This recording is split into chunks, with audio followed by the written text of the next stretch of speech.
Welcome to the MEND, a podcast to learn about services and support for victims and survivors of crime. My name is Anna Nassett, and I am your host for this bi-monthly podcast and show sponsored by the Center for Crime Victim Services here in Vermont. Today on the show, we have the wonderful Keith Goslant here to discuss services and support for the LGBTQ plus community members. The show was created to take a deeper look at services and organizations and concepts for victims and survivors of crime. We want to acknowledge our healing process and provide resources not only in our state, but throughout the country that could benefit victims and survivors of crime as they begin to mend. And today we're going to be looking at some of those immediate needs and resources, as well as history for the LGBTQ plus community. As always, I like to begin with a trigger warning. While our goal is to create a safe place to communicate on this show, sometimes we do tell past stories, talk about our mental health, or other issues that may be triggering. So as always, please listen at your own discretion. Today, as I said, I have the wonderful Keith here. Keith is a native of Plainfield, Vermont. For the past 4 years, Keith has been one of the co-hosts of All Things LGBTQ, a weekly news and interview program produced by Orca Media in Montpelier. Keith recently retired, congratulations, after working for 47 years for the state of Vermont.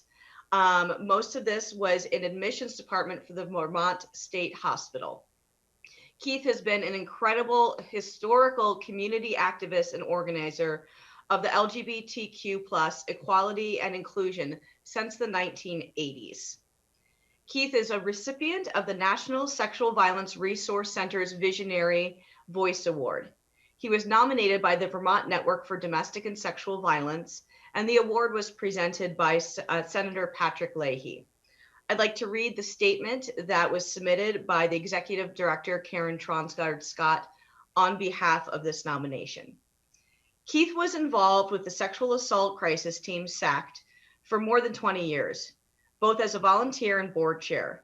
During his tenure, he worked with others to establish a shelter for victims and survivors of sexual violence that extends services to women and men. He shared his personal stories of sexual violence and bullying in public forums and helped train Vermont law enforcement on a bias and hate-motivated crimes. Keith has worked with hundreds of male survivors over the years, offering them support, advocacy, and most importantly, compassion and hope. He has educated nurses, law enforcement officers, state attorneys, and other advocates about the experience of gay sexual violence survivors. It is truly an honor to have you here today, Keith. Keith and I know each other because we serve on a panel every year together. And since then, I've gotten together many times with another friend of ours for just check-ins and lunches. And he is just really, truly a Vermont treasure and a national treasure for the work that he has done over the years. So thank you for being here.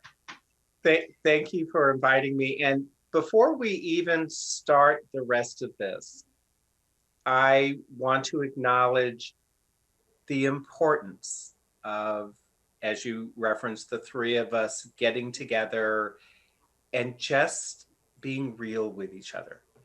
And one of the things that I would always put out to victim survivors of sexual violence or domestic violence is creating your own community of other victims and survivors, because there's a conversation that happens among us that doesn't happen at any other time. And I always give you credit for this, as victim survivors, we become incredibly good at keeping secrets and avoidance and deflecting. Somebody can come up to us and say, so how are you? Oh, I'm okay. Mm-hmm. When in truth, I spent last night experiencing nightmares and flashbacks. But when it's the three of us sitting together at lunch, I don't have to explain. I don't have to make excuses. I can just look at you and say, this is kind of a rocky time. And we can just look at each other. And now it's the virtual hug. But before, we would just sort of lean in, put our hand on top of each other, or just hold each other. And that does more than anything else that we could ask for. So, I so could thank not agree you. more. Thank you. And really for me, I mean, meeting you and our other friend were some of the first people that I started my journey with professionally and personally. And our times together, it really is just like I can just kind of drop down and be like, I'm not okay. Or even the emails that we send, just, a little like, hey, how are you doing? They mean the world to me because it is that time when I can just let go a little bit and share. So And, thank you. and I want to give a shout out and a plug for the Center for Crime Victim Services, because one of the things that they did several years ago, which is what resulted in our getting to meet each other, is that when they did their advocates training, and I'm going to put this out for any organization or professional who's looking at putting training together, rather than bringing in a victim survivor to share their experience, they brought together a panel of people. Because as much as we say, you know, you're not the only one, there is something that happens when it's five of you sitting side by side and telling your stories Yes. that validates what it is that you're saying, provides support for each other, and it gives a stronger impact to those people who are sitting there asking for information and asking for the training. So the Center for Crime Victim Services, however it is that came about, landed on exactly where I think that training should go. Absolutely. I could not agree more. And as you know, they're the sponsor for this show. And I just really love their different formats for communicating to so many different people and educating on so many different ways. I love that we have this show that someone can watch, they can listen to, they can, be learning from just so many different professionals, as well as, when we would do these in-person panels as well. It's really, really powerful, the work And that they're doing. And what they built into it also was we all met beforehand. We got to hear each other's stories. So if there was a trigger in your story for me, we were aware of it. We could anticipate, we could prepare for it, we could figure out how that would happen. They created time for us before the presentation started where it was all of us in a room together just saying, okay, are we ready for this? Checking in, how's everybody doing? Who needs support? The order in which people would tell their stories, and it shifts. Today Yep. I might feel, okay, I'm ready to say this. And there are other times where it's like, I'm feeling a little tender. I'm feeling a Yeah. little vulnerable. I need somebody else to start this. And then they created safe space for us after our presentation and said to the participants, you know, we're going to take a break. The presenters are going away by themselves. Please do not try to engage them in a conversation until they come back out and they're ready to engage with you. And here was the piece that I truly appreciated. And please do not follow them into the bathroom and try to talk to them. Yes. People don't get what a trigger that can be for us. Absolutely. And I think, you and I both, we spend a lot of time presenting and we've used to travel all over and maybe we will again someday. Like we don't get that level when we're presenting. I've had so many times people follow me into the bathroom. I've had women try and take selfies with me in the bathroom after I present. And it's really the way that they've set up their programming, I think is so strong. And it really allows our voices to shine while we're being very well cared for. And I think that's a huge thing. Yes, for anybody doing programming. That's the model to use. Yes, absolutely. So now you all know how we met. Let's get into the questions. Absolutely. So thank you so much for joining us. And, you know, you've, like I said earlier in your bio, like you have been an activist and advocate for LGBTQ plus rights since the 80s, which is really amazing. And you are a lifelong Vermonter. So could you share a little bit with our listeners how you got pulled into this work and what that's looked like for you, kind of spanning the last 40 years, which is a very big question, but Oh, I know. It actually, I avoided talking about any issues relative to my sexual assault for years. And part of it is we still do not do a really good job at talking with people about intimacy and sexual practices and consent. We don't do a good job talking to men about sexual orientation, gender identity. You know, as I would tell people in training, I learned to be a homosexual from the heterosexual community. I learned how to be a gay man when I found my own community, when I found other people who felt the same way that I did.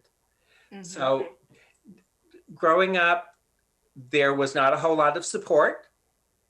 You know, and as I frequently say to people, I grew up as like a queen without a country. I had, in my youth, I had more demonstrative feminine mannerisms than I do now. And my community was like 1,500 people. My parents were both prominent members of the community. My brothers were all-star athletes. So we were somebody, and we literally lived in the middle of town. So I was somebody who was very noticeable. And the messages that I got, and they were not intentional, was that I was worth less, that my life didn't matter as much, my contribution didn't have the same worth. So in some sense, my activism and all of that was an overachievement to achieve a feeling of just breaking even. So that when my sexual assault occurred, you know, I didn't know that I had the option of consent for any sexual practice because, you know, the people around me would approach me saying, "Oh, I heard this is what you like to do, so I want you to do it to me." I didn't know I could say no. Right. So that filter just wasn't there at all. So when it was this group of 5 young men, they were all drinking, they were just out driving around, wasting time, and there I was. And I was the town queer, and everybody knew it. And as I have said in presentations, I became the evening's entertainment. And for me, it's something that I deal with on an ongoing basis. It's something that's always prevalent. I need to be aware of triggers. You know, large groups where they're drinking, I get incredibly uncomfortable. I'm always looking for how do I get out. You know, there are times that someone will approach me in a very intimate gesture and I shut down, Yep. you know, and it's an automatic response. But for those people who were participating, those people who assaulted me, my guess is they probably don't think about it at all. Right. That it was something they were entitled to do. That's part of the messaging that we put out, is that there are certain people who have greater privilege, that they have a dominance over your life that you don't control or you don't have.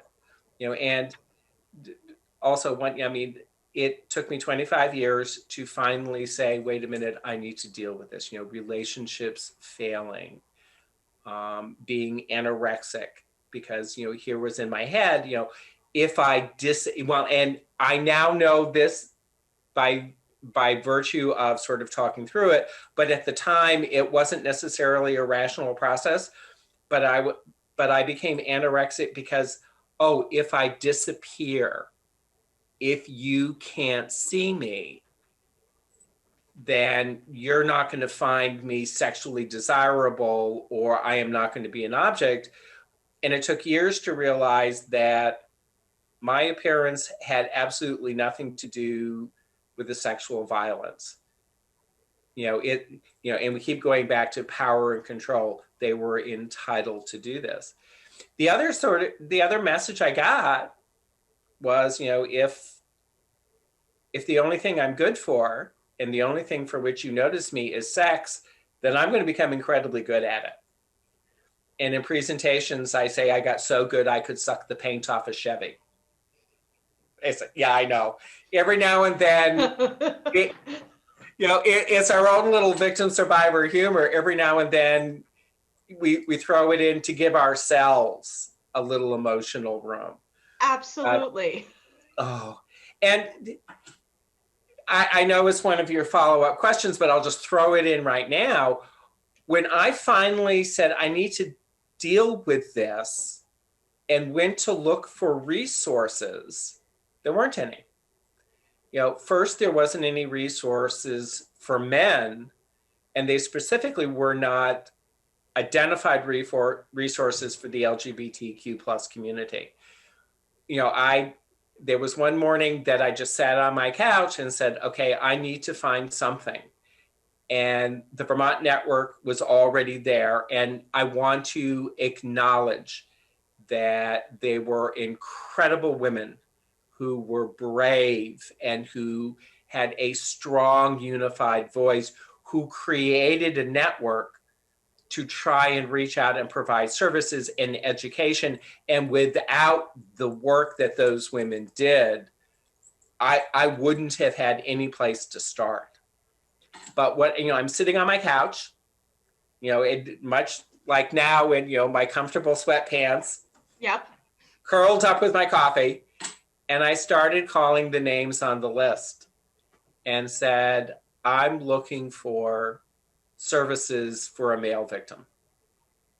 And the first couple of places that I called, it was sort of a stumbling phone call. And then all of a sudden, everyone I called started giving me back the same answer. So it told me that the network was talking among themselves. And it was, we will provide services to whoever approaches us. Right.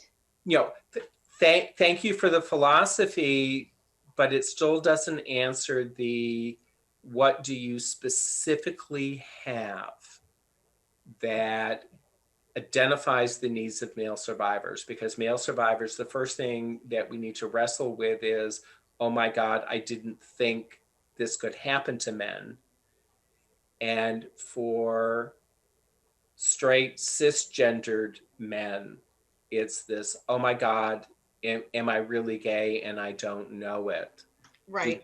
Did you see something that I haven't acknowledged yet? And it creates this conflict within themselves about what is my identity. And if you are a male who discloses, you just became less of a male. That there is this perception that if I am male, I should have been able to fight. I should have been able to defend myself. And that's a typical conversation about sexual violence, is the fight or flight. And in my case, I could do neither. I was stuck there for a variety of reasons.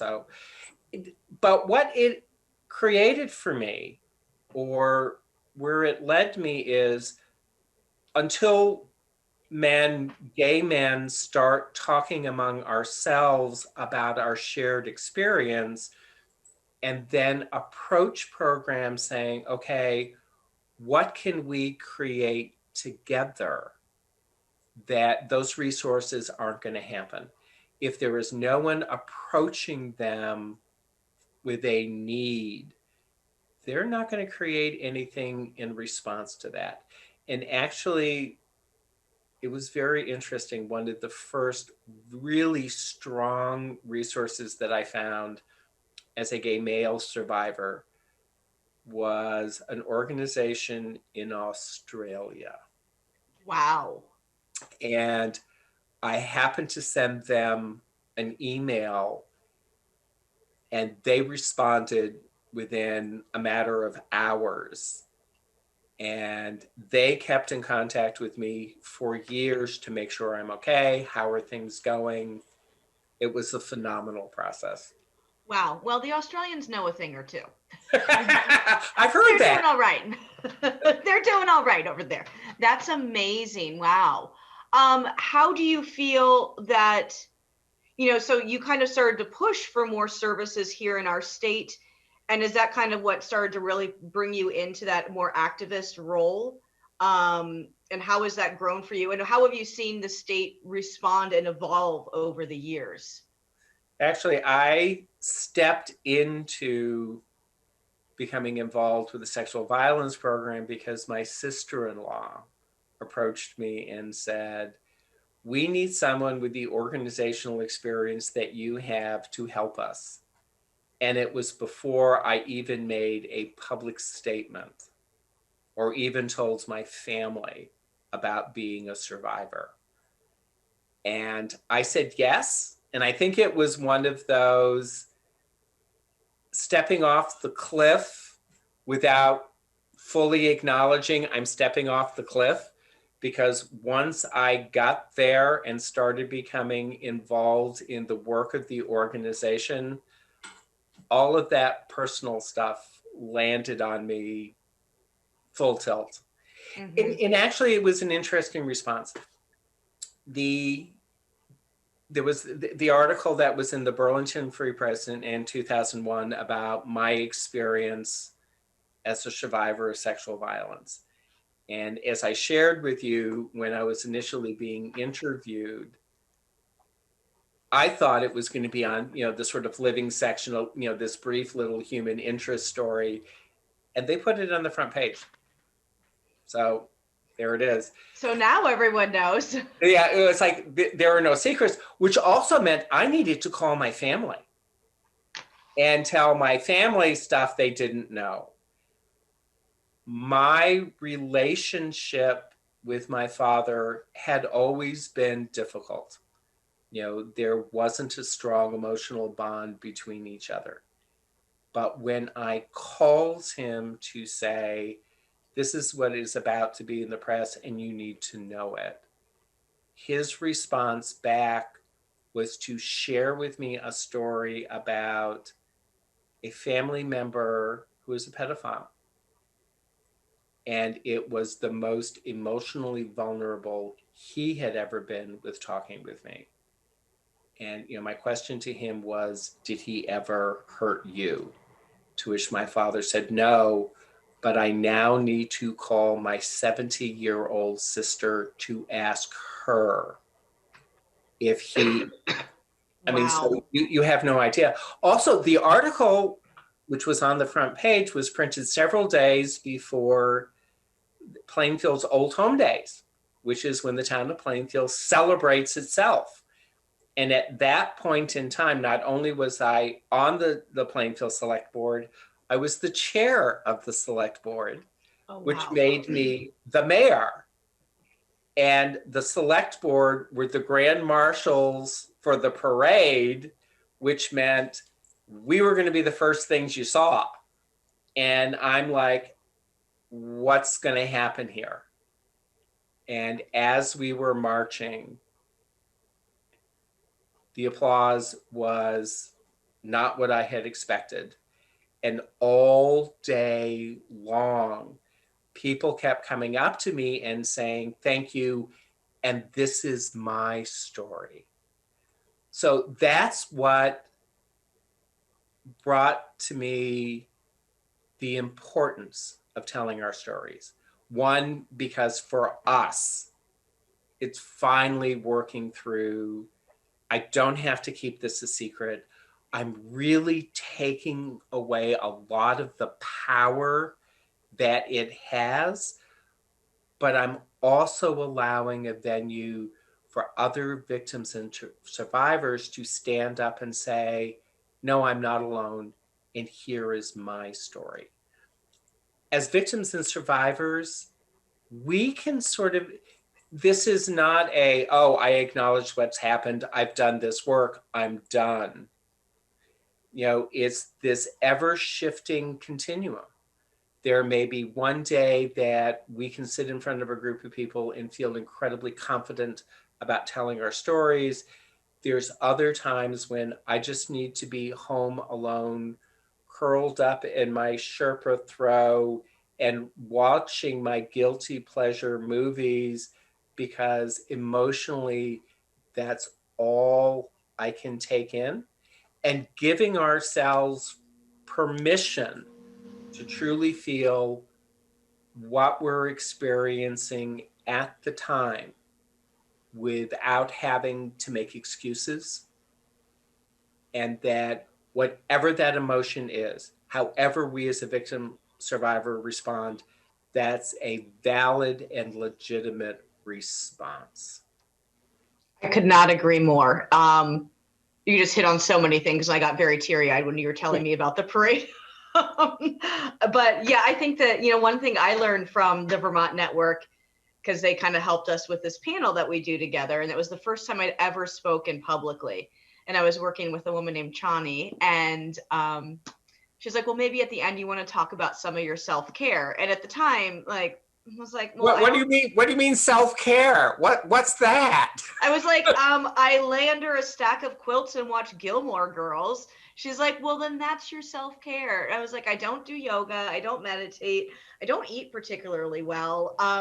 She's like, that's okay. Like your self-care is giving yourself permission to do what you need to.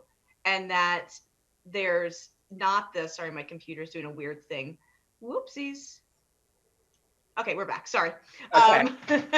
I was going to say there is not one response. That no. All of us, based upon whatever it is that we've brought with us to that point, we're going to do the things that work for us. Now, sometimes our solutions end up becoming a problem. For me, I have incredible nightmares and flashbacks. So there was a period of time when I drank too much so that I was able to sleep. And then the drinking became the problem, and I lost track of, and this is where it started, but, and that's not that uncommon for victims and survivors, as well as, some self-harming actions. But we need to give ourselves permission for whatever it is we're doing to get through the day and know that where we are right now does not have to be where we stay. Yes. That we can continue to move, that change is possible. And that's where the, creating your community so that you have a safe place to go back to and say, things are kind of hard right now. Can we share, Indian food with each other and just be silly and tell tacky jokes, and I don't have to explain why I'm relying on you for the jokes and I'm being quiet right now. Yes, absolutely. I mean, one of the big movements about how we get through is this concept of resilience, and looking at particularly childhood abuse and those adverse childhood encounters and what it can create for emotion and physical problems later in life. And then all of a sudden they're discovering that, wait a minute, you had multiple instances, but these things aren't happening for you. What changed? For me, what helped me to get through the day step by step was my family, and particularly my mother, who, even when she didn't know what was going on, created this safe home, the safe environment to come home to. You don't have to make explanations. We love you unconditionally. You can come and just be here. And she continuously supported me in regardless of what I was doing, based upon that unconditional love and acceptance premise. And for those of us who are victim survivors, to our friends and family around us, we can't tell you how important that is. Absolutely. I could not agree more. Yeah, for me, as I've really like, once the crime stopped, has it ever stopped? I don't know. But having a lifetime of trauma as well, from the age of 3 till now, like for me, my space is so important. And like you can see, like my backdrop behind me with my pretty trinkets and my things and my sewing machines, and like having this cocoon that I can be in is so very important to me. And we're in a pandemic right now, and for me, there's a part of me that continues to come back to this default thing of like, well, but this makes sense to me. Like, I feel best when I'm at home, because for so long, when I stepped out of my front door, I was in fear. So it felt safer to stay home. And so there's this kind of like this odd narrative that I experienced, or just experience I'm having throughout the pandemic, of being like, I'm good. Okay. I can just sit here and do my crafts and snuggle with my dog and watch my shows, and okay, that sounds perfect to me. And we all need to give ourselves permission to create that sanctuary. Mm-hmm. And it took me years to realize exactly what was happening and sort of what was supporting it. But I always had sound around me. And there was one point at which I was walking through my home and realized there were chimes on absolutely every door, including the one going out to the second floor porch, the back fire escape, so that if anyone were to try and come in, I would hear it. Yep, I do the same thing. Yeah, and it was like, ooh. And how that sanctuary looks is different for all of us. but being able to create it and giving yourself permission. And one of the things that I have in mind are these silk yellow tulips that my mother gave me, that anybody else looking at it would sort of say, but you have all of these houseplants that really doesn't fit in. And it's like, you don't get it. This was a gift from my mother, remembering her mother, who was my Nana, with whom I had a very close and special relationship, and who I went and stayed with so that she could be at home when she was getting ready to pass over. So to someone else, it doesn't really make sense. But for me, it's a very strong grounding element in my personal space. I love it. Yeah, like I said, I have a lot of those little bits and treasures as well, like things that were, little bits or pieces that were from my father's workshop. He passed away a couple of years ago, and like people are like, why do you have this little piece of wood sitting here? I'm like, because I need to, because it brings me comfort, and it ties me to, my father, who was always so protective of me and cared for me, and his heart broke over the things that had happened to me. And it brings me back into that place of knowing that I'm loved and I'm going to be okay, and I can get up tomorrow and do what I do, and give myself permission to not do what I do as well. It's really, really important. Well, that brings out the sort of expectation based upon gender and our roles in this greater culture, where men are, you're supposed to be tough, and these are the things that are not supposed to bother you. This is how you're supposed to lead your life, and these are the things that are supposed to be important to you. And being a survivor of sexual violence totally throws that off because it doesn't fit into that very traditional gender narrative that we all experience our gender in our own unique manner. There is not a established proscribed this is how you lead your life, and we're still really challenging and working on shifting that so that what we're supporting is a personal and an individual experience, and that's what, as victims and survivors, we really need is an Absolutely. acknowledgement of our personal response and how this impacted us and how it influences the other part of our lives.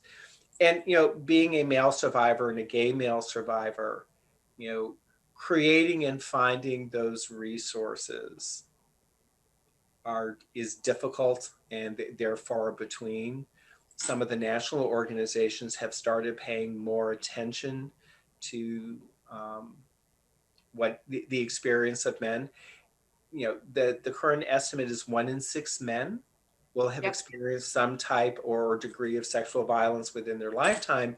And looking at the case that just got filed with the Boy Scouts, there were I think over 85,000 litigants who came forward and said, I experienced violence within the Boy Scouts. Why did we not know that?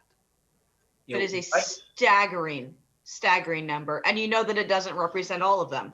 Exactly. And, it's why didn't we know that? Yeah. Why was there nothing happening in response to it? What is it that we as a culture had done to silence those children from saying, or not being able to provide services to them after this event had occurred that actually took their lives away from them?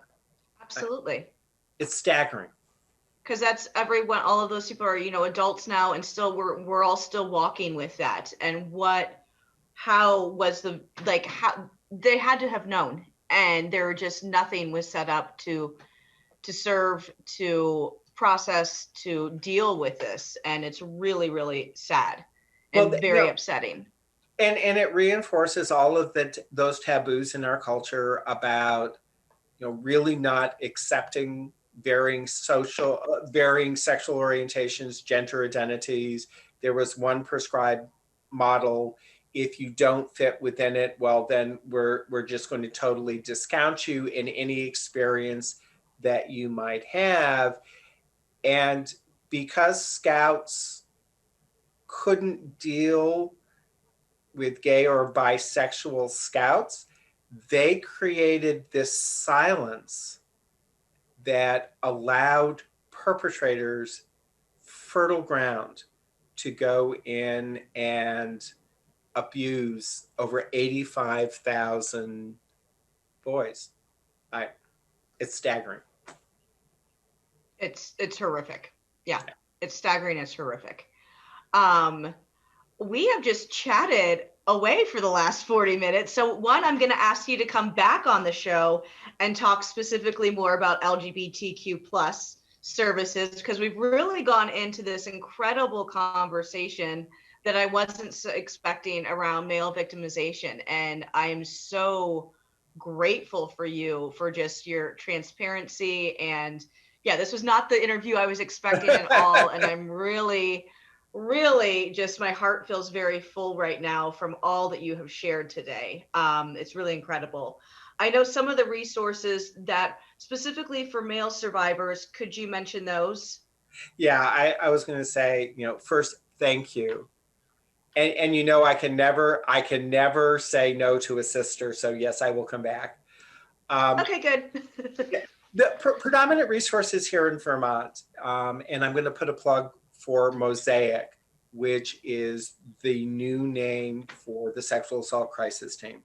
They're based in Barrie. I worked with the sexual assault crisis team to create a shelter that had a commitment to both male and female survivors of sexual violence.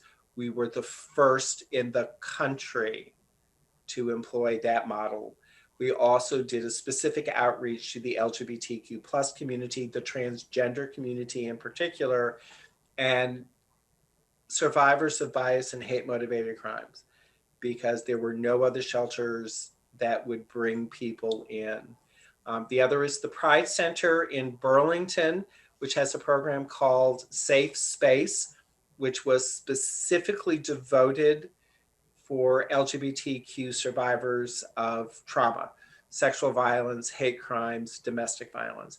The one aspect about the Pride Center to keep in mind is they have very specific hotline hours, where Mosaic has a 24-hour-a-day, 7-day-a-week hotline that's available. There are also more resources, Male Survivor and RAIN, on a national basis, that if you Google them, they have now specific support processes for men who have sex with men. Awesome. So good. Thank you. Just thank you so much. And yeah, we'll have you come back on here and we'll talk about more services for the LGBTQ plus community and maybe look at some information around hate crimes as well. I think that would be so good. But like your voice today, everything you had to say, I'm just so in awe of all the work you do. Like I said, you're a Vermont treasure and a national treasure. And you've really just done incredible work and helped so many thousands of people throughout your career. So thank you. Thank you, and you're a treasure as well. Don't forget that. Thank you.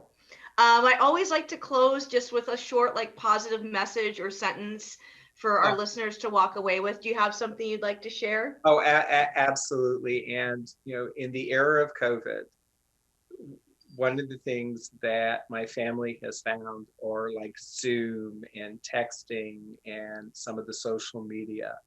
So we now have a nationwide weekly check-in with each other about, so how are you all doing? What's going on? You know, and we always end each one with this tag: be safe, be kind. Be safe, be kind. That's it. Be safe, be kind to you, Keith. The same. Thank you. Thank you so much. And we'll have you back soon to talk some more. Thank you, everyone, for joining us this week on the MEND. As always, if you have any questions, you can email me, anna@standupresources.com.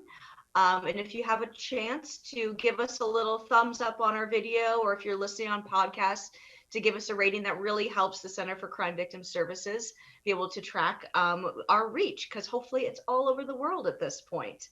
I'm your host, Anna Nassett. Thank you so much for joining me on the MEND. Be well, be strong, and goodbye.